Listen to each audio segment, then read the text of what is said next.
I need to talk to you about how badly this went.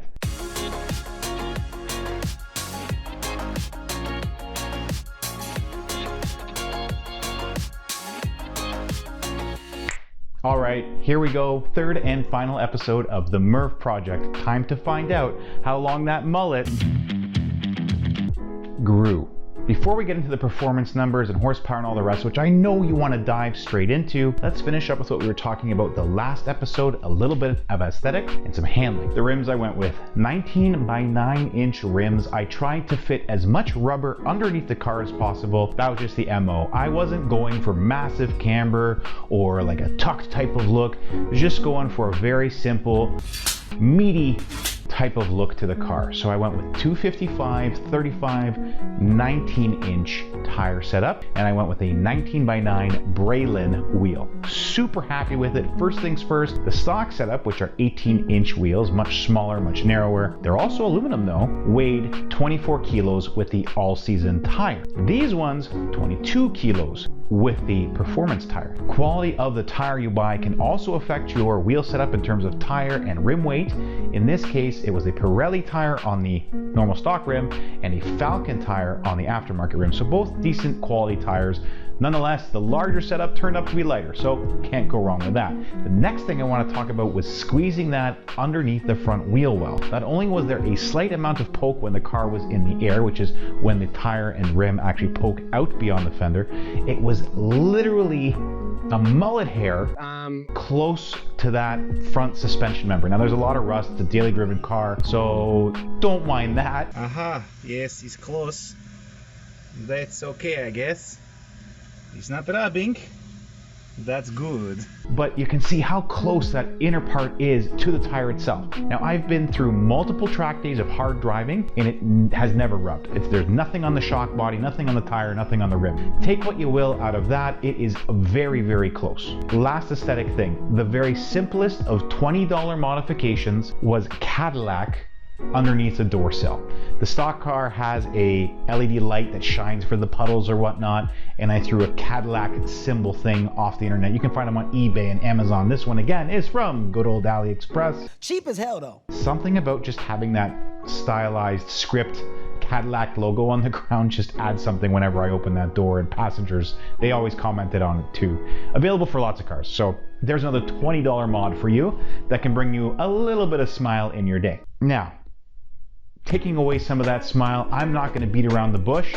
We are full of disappointment. I need to talk to you about how badly this went. All the parts put on the car, expectations of 50 horsepower, 25 horsepower, 20 horsepower, reasonable expectations. I was hoping for around 20 wheel horsepower, okay?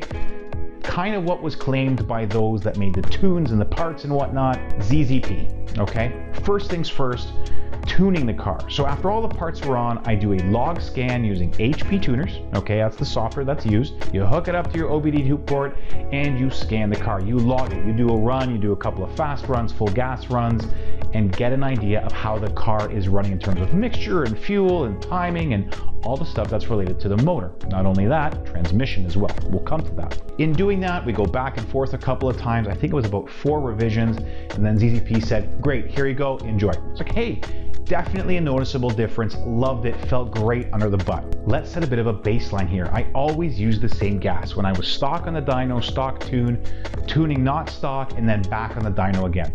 Same gas station, Shell, 91 octane gas. That was always the goal, as I mentioned in the previous videos, to have 91 octane readily available premium gas. So after all of that, we tune a couple of times and I go to the dyno. And the result? Oh, terrible, just terrible. Terrible. Terrible. Absolutely terrible. Terrible. Just terrible. Terrible. Stock, the car had a couple of runs on the dyno and the figures kind of varied a little bit. So I had 187 wheel horsepower and 220 pound-feet of torque, and in another run I had 185 horsepower and 248 wheel torque. So I'm going to go with the higher wheel torque number because it was a little bit more realistic as to what should have been expected from the stock motor. Still a little down on power, as I talked about in the last episode, but let's carry on here. So comparison-wise, down on power, power lost. Okay, came out with the exact same wheel horsepower as before, 185 and 185. Lost 5 pound-feet of torque. That's right, lost overall torque. Freer flowing exhaust, freer flowing intake, tune, increased turbo boost pressure. What could go wrong here? Let's dive into the fact that it does feel better and the area under the line is greater. What does that mean? When we talk about overall power increase, we're trying to increase and better the overall line, more torque, more power. If you look at the actual graph, again, we see here that the mid-range has definitely increased. There used to be a bit of a flat spot in the car, and now it is a little bit more powerful all the way throughout the mid-range. That's where the most pressure is built from a small turbo car like this. What most people don't realize is when we're talking about modern 2 liters or modern turbo small capacity engine cars, we're talking about turbos that spool quickly. They're smaller, they're more efficient, there's less lag. It's better for the average person who just wants that boost of power, but they also want the gas mileage, okay? It's just a better feel than waiting, whiplash until that turbo kicks in the pressure. You lie, you dry.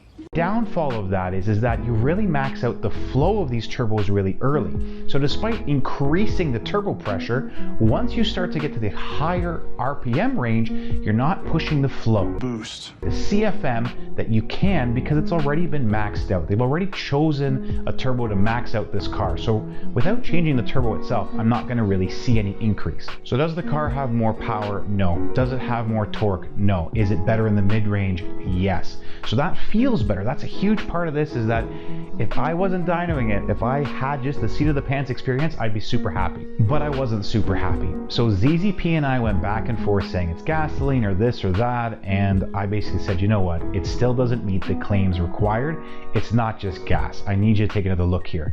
Mainly because after driving the car around for a while with a disappointing tune, I also got that tan What's going on in there? of a check engine light. That light! The main thing I didn't want, again, the whole reason why I didn't go with an Audi or VW product. So the tuner, they came to bat.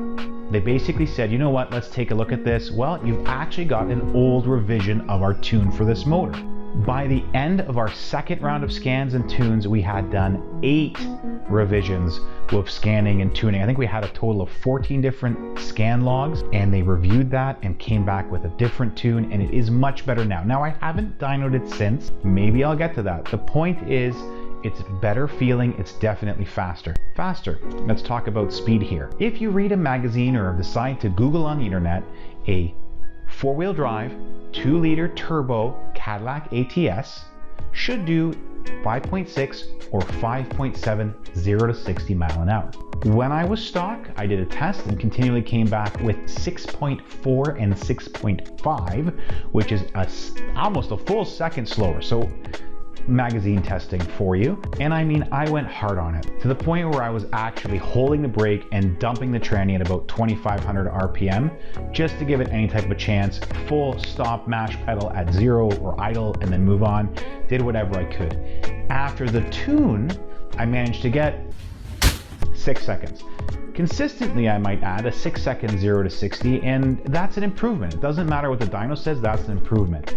Where do I think that comes from? Mostly the transmission. When they tuned the car, I was watching what they were tuning, and it wasn't just, you know, your timing and pressure, and there was some torque stuff with regards to the numbers and computers for the, you know, the sensors with regards to what the axles are putting down for torque and all that sort of new computer fangled stuff. Nerd alert! Nerd alert! The main thing was they were changing the shift points in the transmission for speed and RPM and all that stuff, and also the shift pressures. I'm sure a couple tenths of a second were found right there. It feels fantastic to the point where, as an automatic, even though it's an even older transmission from 2013, probably even older really, you bang a gear and it's actually pretty quick to the point where you feel it. And that's just great. That's great. that's part of that butt feeling of, oh my god, the car is faster. Now I've also had the car around the track with the tune, and it feels great. Elephant, honey. It's an elephant. I wouldn't say that the tune added a lot more other than that shift pressure thing I was talking about, but it feels good. It feels like there's enough power there. It feels like I'm not driving a stock ATS anymore. I definitely feel it in the butt. I know that there's more power. Okay, it's an elephant.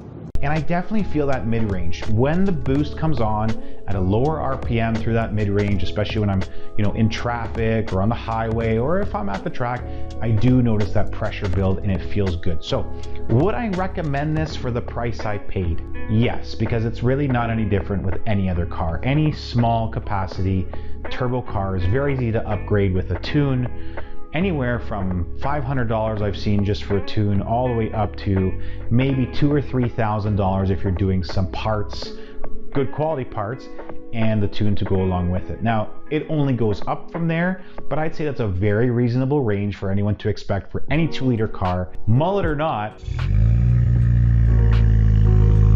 for power versus dollars. So it has to be said that ZZP really did do good quality. I'm really happy with how many times they tuned the car, the fact that they were willing to communicate with me. I do not have any more check engine lights, which is the main thing.